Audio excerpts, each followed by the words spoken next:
नरेंद्र मोदी लगातार तीसरी बार प्रधानमंत्री पद की शपथ ले चुके हैं और उन्होंने कामकाज भी संभाल लिया है। प्रधानमंत्री के तौर पर इस कार्यकाल में उन्होंने जो सबसे पहला फैसला लिया वो पीएम किसान सम्मान निधि की फाइल को मंजूरी देने का। इससे साफ है कि प्रधानमंत्री किसानों को लेकर कितना सोचते हैं और इस बार के कार्यकाल में किसान उनके एजेंडे में कितना ऊपर है। पिछले 2 कार्यकाल में भी किसानों के हित में बहुत सारी योजनाएं शुरू की गई। इन्हीं में से एक योजना है एग्रीकल्चर इंफ्रास्ट्रक्चर फंड। इन सब मसलों पर बातचीत करने के लिए हमारे साथ कृषि मंत्रालय के संयुक्त सचिव सैमुअल साहब हैं। सैमुअल साहब, गांव जंक्शन में आपका बहुत बहुत स्वागत है। सर, ये जो किसानों के लिए बहुत सारी योजनाएं संचालित होती हैं केंद्र सरकार की तरफ से, और आम तौर पे जो जानकार किसान होते हैं उनको तो मालूम चल जाते हैं, लेकिन ज़्यादातर जो किसान है, हमारी संख्या जिनकी ज़्यादा होती है, उनको इन स्कीम्स के बारे में नहीं मालूम चलता है। एक स्कीम ऐसी है जिसपे किसानों को 2 करोड़ रुपए तक का लोन मिलता है। क्या आप उसके बारे में बताएंगे और किस तरीके की ये योजना है, कैसे इससे किसान लाभान्वित हो सकते हैं? सन 2020 जुलाई में आत्मनिर्भर भारत पैकेज के तहत कृषि के लिए, कृषि क्षेत्र के विकास के लिए एक योजना का प्रारंभ हुआ था। माननीय प्रधानमंत्री जी ने एग्रीकल्चर इंफ्रास्ट्रक्चर फंड, जो कृषि अवसंरचना कोष कहलाता है, इस योजना का उन्होंने उद्घाटन किया। इस योजना का महत्व अगर आपको जानना है तो अगर कृषि क्षेत्र में आप देखेंगे, हमेशा आपको संस्थागत वित्त पोषण की एक कमी रही है। तो इसके वजह से टेक्नोलॉजी का अडॉप्शन हो या बड़े बड़े प्रोजेक्ट्स में निवेश करना हो, तो उसमें हमेशा दिक्कत हो रही थी, खासकर छोटे किसानों के लिए। तो इस दृष्टिकोण से ये जो कृषि अवसंरचना कोष है, ये 2 करोड़ रुपए का जो सीमा है इसमें लोन लेने का, आपको फसल उपरांत जो परियोजनाएं हैं, पोस्ट हार्वेस्ट लॉसेस को कम करने के लिए जो भी प्रोजेक्ट्स हैं उसके लिए, और कम्युनिटी फार्मिंग एसेट्स जो कहते हैं, इन 2 क्षेत्रों के लिए अगर आपको प्रोजेक्ट्स में निवेश करना हो तो आप एएएफ से लोन ले सकते हैं। इसमें हमने 2020 से लेके 4 साल ये स्कीम अभी लागू में है, और 1-2 साल है इस स्कीम का। इन 4 वर्षों में हमने अभी तक लगभग 40,000 करोड़ का सैंक्शंस किया हुआ है, और ईएएफ के स्कीम द्वारा हमने जो निजी निवेश है वो लगभग 17,000 करोड़ तक निजी निवेश देश में हुआ है। लद्दाख, लेह क्षेत्र में और लक्षद्वीप क्षेत्र को छोड़ के लगभग सारे राज्यों में और सारे यूनियन टेरिटरीज में प्रोजेक्ट्स बने किसानों ने बनाया है। किसानों के अलावा इस स्कीम के तहत एग्रीप्रूनर्स, एग्री स्टार्टअप्स और एपीएमसीज, एएमसीज और एफपीओस जो समूह होते हैं ना, किसान समूह, सेल्फ हेल्प ग्रुप्स, वो भी लोन ले सकते हैं। जो निजी इन्वेस्टर्स हैं उनके लिए तो एक सीमा है कि वो 2 करोड़ रुपया एक एलजीडी कोड स्थान में ले सकते हैं, और अलग अलग एलजीडी कोड के स्थानों में वो 25 परियोजना का लाभ उठा सकते हैं। ये यानी 2 करोड़ इंटू 25 प्रोजेक्ट। 25। ये सर बताइए कि किसान किस तरीके से इसका लाभ ले सकता है, मतलब किसान को क्या करना होगा अगर वो कोई प्रोजेक्ट बनाना चाहता है? सबसे बड़ी बात होती है कि प्रोजेक्ट को बनाना, तो ये कैसे संभव हो सकता है कि किसान आसानी से प्रोजेक्ट भी बना ले? उसके पास विजन तो है लेकिन वो कागजों पे वो नहीं कर पाता है, तो इसके लिए क्या कृषि मंत्रालय की तरफ से कुछ सुविधाएं दी जाती हैं? किसानों की दुविधा या जो भी निवेश करने के लिए आते हैं उनकी दुविधाओं को ध्यान में रखते हुए पहले दिन से ये जो स्कीम है पूरा जो ऑटोमेटेड सिस्टम में होता है, मतलब टेक्नोलॉजी ड्रिवन है। यानी कि एक हमारा पोर्टल है agridac.gov.in, agriinfra.dac.gov.in। यहाँ पे आप जाएंगे तो आपको नेशनल एग्रीकल्चरल फाइनेंसिंग फैसिलिटी का जो वेबसाइट खुलेगा, होम पेज, उसमें आपको मॉडल डीपीआर से लेके स्कीम के बारे में पूरे जो गाइडलाइंस हैं, मतलब कौन एलिजिबल है, कौन एलिजिबल नहीं है, किस परियोजना के लिए आप EF के तहत लोन ले सकते हैं, ऋण ले सकते हैं, और किस परियोजना के लिए नहीं ले सकते हैं, उसका सारा विवरण दिया हुआ है। और ये बहुत ही आसान है। आप अपना वो मोबाइल नंबर से आप पंजीकृत करके, रजिस्ट्रेशन करके, आपको एक OTP मिलेगा। उससे आपको एक बेनिफिशियरी आईडी मिलता है। वो बेनिफिशियरी आईडी आपके लिए स्पेशल डेजिग्नेटेड होगा। बाद में जब भी आप वेबसाइट एक्सेस करते हैं तो इसी बेनिफिशियरी आईडी द्वारा आप लॉगिन करके आप वेबसाइट पोर्टल में सारे डिटेल्स देख सकते हैं। और आपको अगर मन में कोई आइडिया है कि आपको एक प्रसंस्करण प्रोजेक्ट बनवाना हो, या फिर आपको एक गोदाम निर्माण करना हो, या फिर कोई स्मार्ट एंड प्रिसिशन एग्रीकल्चर का प्रोजेक्ट बनाना चाहते हैं, जो भी परियोजना इसके तहत एलिजिबल है, तो उसके लिए आपको मॉडल DPR डाउनलोड करके उस मॉडल DPR को देख के आप अपना DPR बनाएंगे। उसमें कितना एरिया है आपका लैंड, वो सब डिटेल्स होंगे। बाकी इंफॉर्मेशन होगा आपका परियोजनाओं के बारे में, कितना खर्चा है, उसमें कॉस्ट कितना है, और कितना आप लोन लेना चाहते हैं, कितना आपका शेयर है। इस योजना के तहत आपको 10% शेयर देना होता है। मतलब जो प्रोजेक्ट हम तैयार करते हैं, जितनी लागत होने वाली है उसका 10% किसान को खुद व्यय करना होगा, और बाकी जो वो है हिस्सा है वो लोन में मिलता है। लोन में क्या मिलता है? लोन में आपको हमने एक सीमा तय किया है 9%, क्योंकि देखिए इन परियोजनाओं में अगर बहुत ज़्यादा ब्याज दर में आप बनाएंगे तो ये वायबल नहीं होते, आपको फिर प्रॉफिटेबल नहीं रहेगा। तो वो वायबिलिटी पॉइंट ऑफ व्यू से हमने एक सीमा तय किया है, वो 9%, यानी कि 9% लोन से आपको 3% का ब्याज छूट मिलता है, इंटरेस्ट सबवेंशन कहलाता है, और बैलेंस जो है आपको 6%। इसको थोड़ा सा और सरल शब्दों में सर समझा दीजिए कि किस तरीके से अगर कोई 1 करोड़ का लोन लेता है तो उसको ब्याज में कितनी छूट मिलती है और किस तरीके की छूट मिलती है? अगर मान लीजिए कोई परियोजना आप एक करोड़ का परियोजना आप बना रहे हैं, तो 1 करोड़ परियोजना में आपको 90 लाख रुपए का लोन मिलेगा, यानी 10 लाख रुपए, 10% आपको देना पड़ता है।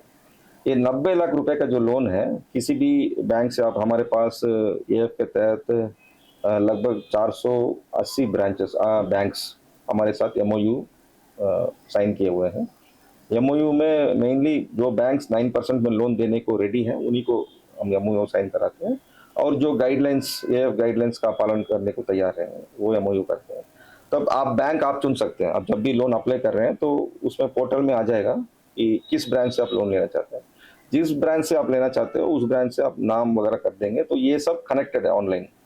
तो आपका जो भी एप्लीकेशन आएगा उसका स्क्रूटिनी होने के बाद, उसका समीक्षा करने के बाद हम अप्रूवल कन्वे कर देते हैं 2 दिन के अंदर, महज 2 दिन के अंदर आपका अप्रूवल हो जाता है। या नहीं भी होता है तो बता देंगे कि ये एक्टिविटी जो है कवर्ड नहीं है, तो इसीलिए हम लोन नहीं दे पाते। कई बार क्या होता है, EF के तहत लोग मुर्गी पालन, बकरी पालन के लिए भी लोन लेते हैं, उसके लिए अलग सा फंड है, annual husbandry infrastructure development fund, वो सब है। तो इसीलिए कई लोग मछली पालन के लिए लाते हैं, उसके लिए फिशरीज इंफ्रास्ट्रक्चर डेवलपमेंट फंड है। तो एग्रीकल्चर इंफ्रास्ट्रक्चर फंड के तहत जो एक्टिविटीज जो एलिजिबल है उन्हीं के लिए हम सैंक्शन करते हैं। तो हमारा जो PMU सेटअप है वो तुरंत आपको अप्रूवल करके भेज देते हैं। ये अप्रूवल बैंक को जाता है, जिस बैंक आपने सेलेक्ट किया, वो बैंक में आपका फिर वो एग्जामिन करते हैं कि आपका ज़मीन कहाँ पे है, आपका परियोजना कहाँ बनने वाला है, कितने दिन लगेंगे, ये सब। अब ये 90 लाख का लोन जब स्वीकृति हो जाती है तो 90 लाख आपको मिल जाता है, तो आपको एक मोरेटोरियम भी मिलता है। तो मान लीजिए आप ये जो परियोजना बनाने में आपको 5-6 महीने लग सकते हैं, तो इस योजना के तहत अधिकतम 2 साल तक का मोरेटोरियम है। मोरेटोरियम का मतलब आपको रीपेमेंट उस टाइम का नहीं है, तो आपको सिर्फ वो इंटरेस्ट चार्ज होता है।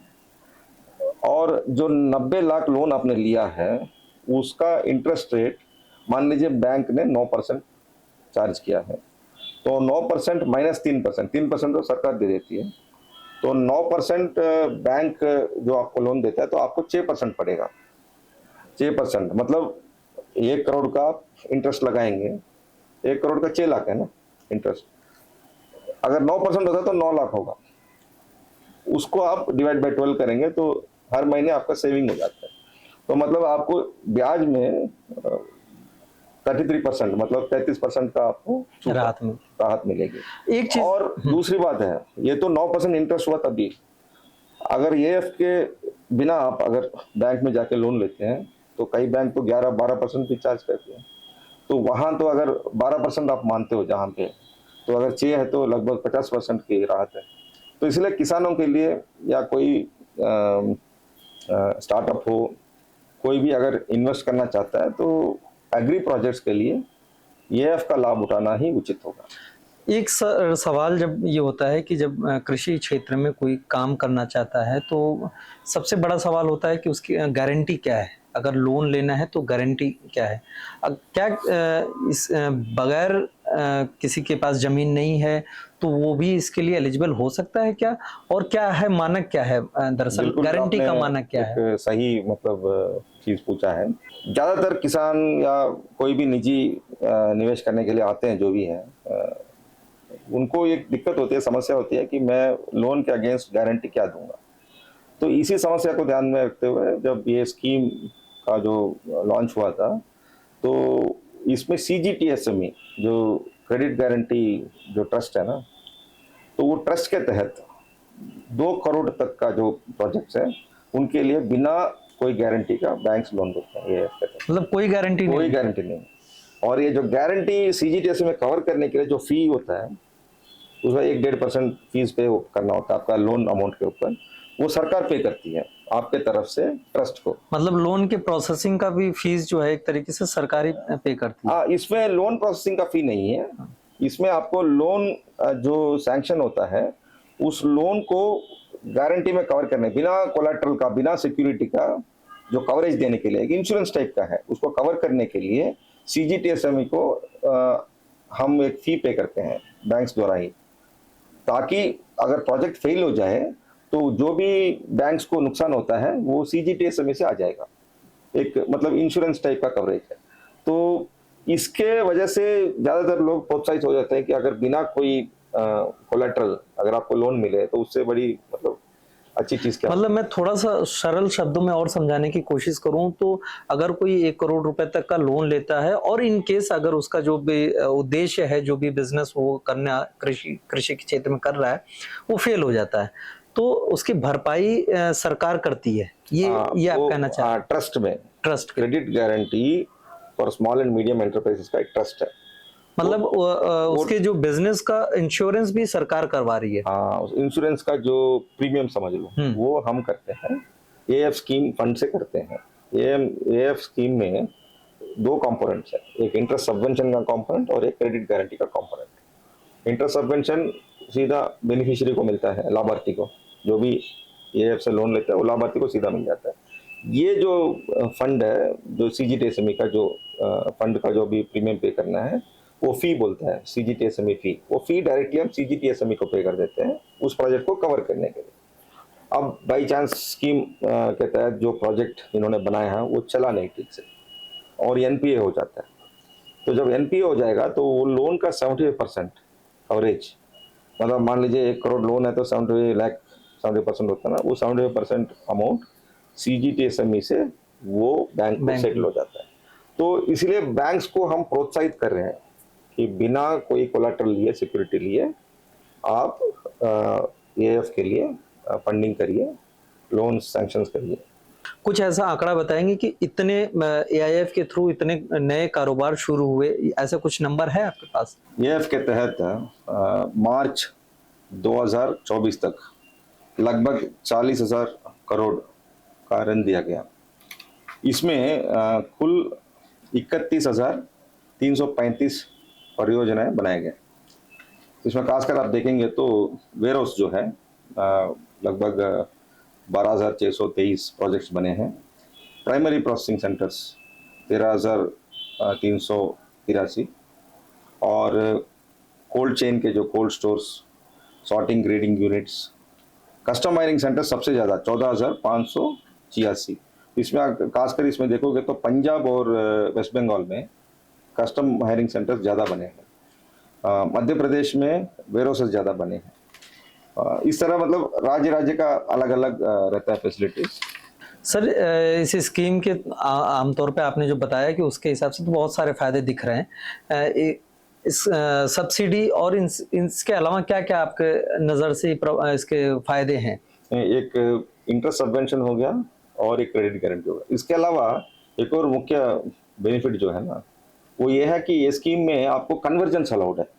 यानी मान लीजिए अगर एक प्रसंस्करण का एक यूनिट आप बना रहे हो और उसमें बनाने के लिए किसी और स्कीम से, मतलब किसी और मंत्रालय के स्कीम से, जैसे प्रसंस्करण मंत्रालय में आपको सब्सिडी मिलता है, तो वो सब्सिडी लेने के बाद बैलेंस अमाउंट का जो लोन आप लेते हैं उसमें भी इंटरेस्ट सब्सिडी मिलेगा। मतलब दोनों स्कीम्स को आप एक साथ, मतलब एक साथ आप कई योजनाओं का लाभ ले सकते हैं। मतलब इसमें कोई रिस्ट्रिक्शंस नहीं है कि अगर आपको ये इस योजना का लाभ मिल रहा है, दूसरा कोई मंत्रालय का हो या कोई राज्य सरकार का कोई हो, वो स्कीम से सब्सिडी और इधर से सबवेंशन दोनों मिला सकते हैं। दो सबवेंशन नहीं मिला सकते हैं आप, लेकिन अगर कोई राज्य सरकार में, जैसे यूपी में टॉप अप होता है, टॉप अप सबवेंशन, यानी कि 9% इंटरेस्ट में केंद्र सरकार 3% दे रही है, तो राज्य सरकार 3% दे रही है।